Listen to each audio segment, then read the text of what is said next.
Welcome to vidonko.com। আমি সঙ্গীতা, তোমাদের ম্যাথসের teacher. চলো দেখা যাক কি প্রবলেম আছে সলভ করার জন্য।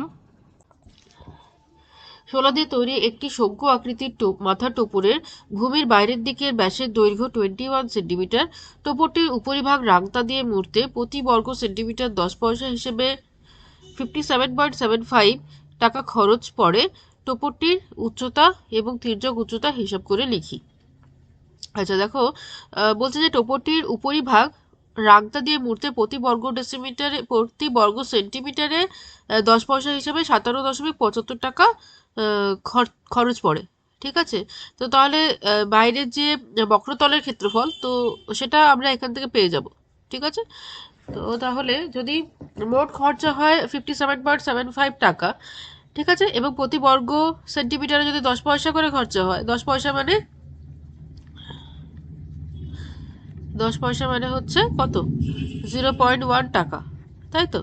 তাহলে প্রতি বর্গ সেন্টিমিটারে 0.1 টাকা করে খরচা হচ্ছে, আর মোট খরচ হচ্ছে তোমার 57.75 টাকা। ঠিক আছে, তো তাহলে সেখান থেকে বক্রতলের ক্ষেত্রফল আমরা বেরিয়ে যাবে, এটা জাস্ট ভাগ করে দেবো। বক্রতলের ক্ষেত্রফল কত হবে?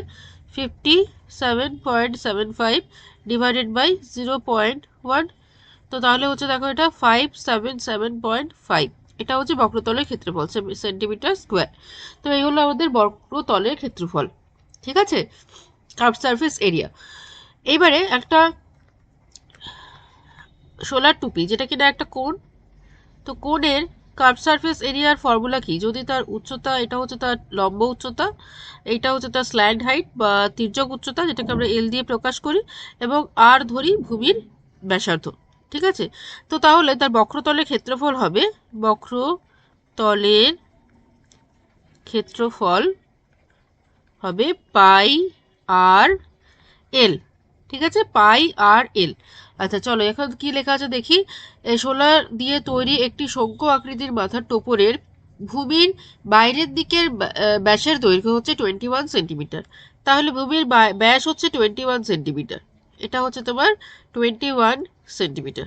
ঠিক আছে, তাহলে ব্যাস মানে হচ্ছে 2r, তো 2r ইকুয়ালস টু হচ্ছে 21 সেন্টিমিটার। তাহলে আর কত হবে? আর হবে 21/2।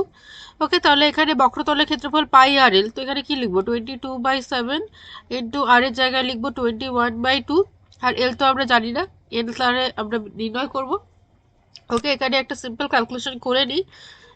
এটা 7 দিয়ে 7 × 3 = 21 হলো, আর এটা 2 × 11 হলো। ঠিক আছে, তাহলে 11×3 = 33, তাহলে 33L।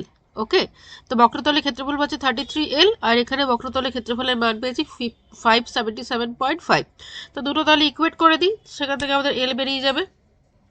তো 33L is equal to 577.5, therefore L is equal to 577.5 divided by 33। ওকে, আচ্ছা, তো এটা দেখো দুটোই 11 দিয়ে ভাগ যাবে, 11×3 = 33, এখানে 11×5 = 55, 11×2 = 22, দশমিক দিলাম, 11×5 = 55। ঠিক আছে, আবার এটা 3 দিয়ে ভাগ যাবে, তো 52.5কে যদি 3 দিয়ে ভাগ করি, 3 × 1 = 3 গেল, 2 2 3 7 21 হলো, 1 দশমিক দিলাম, 5 এলো, 3 5 15 হলো। ঠিক আছে, তাহলে 17.5। ওকে, এটা ভাগ করলে আসছে 17.5। ওকে, তাহলে এল আমাদের কত এলো? এল ইজ ইকুয়াল টু 17.5। সমস্ত আমরা সেন্টিমিটারে করছি, তাহলে এলও হবে 17.5 সেন্টিমিটার। ঠিক আছে, এটা আমরা একটা আনসার পেলাম, তির্যক উচ্চতা পেলাম আমরা 17.5 সেন্টিমিটার। এবার আমাদেরকে লম্ব উচ্চতা নির্ণয় করতে হবে। তো আমরা জানি তির্যক উচ্চতা, লম্ব উচ্চতা এবং ভূমির ব্যাসার্ধের মধ্যে সম্পর্ক হচ্ছে L² = H² + R²। ঠিক আছে, পাইথাগোরাসের থিওরেম। জাস্ট এই যে ছবিটা দেখো, এই ছবিটা দেখলে বুঝতে পারবে।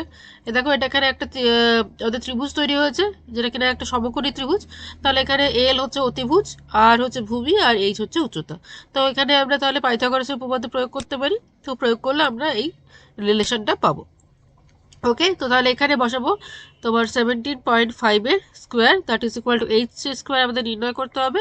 আর এটা হচ্ছে তোমার 21/2 ছিল, তো 21/2 হচ্ছে তোমার 10.5, তাই তো? 10.5। ওকে, তাহলে আর এর জায়গায় আমরা বসাবো 10.5 তার square. Okay, so H square is equal to 17.5 square minus 10.5 square.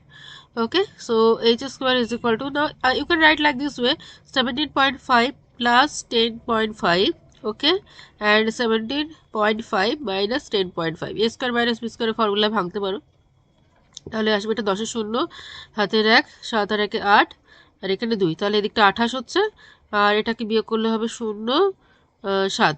ঠিক আছে, তাহলে কি হলো দেখো 28 ইন্টু 7 7 28 ইন্টু 7, দেখো এবার খুব সহজ হয়ে গেল। তাহলে এজ ইজ ইকুয়াল টু হচ্ছে রুট ওভার 28 ইন্টু 7, ভাগো 28কে 4 ইন্টু 7-এ 28 হয় আর এদিকে 7 থাকলো। ঠিক আছে, আর এভাবেও ভাগতে পারো 2 ইন্টু 2, 2কে 4কে ভাগলে 2 ইন্টু 2 হবে আর 7 ইন্টু 7। এবার পেয়ারিং করো, দুটো 7 মিলে একটা 7 হবে, স্কোয়ার রুটের বাইরে আসবে, আর দুটো 2 মিলে একটা 2 স্কোয়ার রুটের বাইরে আসবে। তাহলে এইচ ইজ ইকুয়াল টু হবে 2 ইন্টু 7, তাহলে হলো 14, তাহলে 7 গুণে 14 সেন্টিমিটার। ওকে, দেখো কত ইজিলি ক্যালকুলেশন করা গেল। Okay, so this is the second answer. Thank you for watching বিদজ্ঞ.com। অঙ্কের আরও প্রবলেম এবং সলিউশনের জন্য আমাদের ওয়েবসাইট অবশ্যই ব্রাউজ করুন।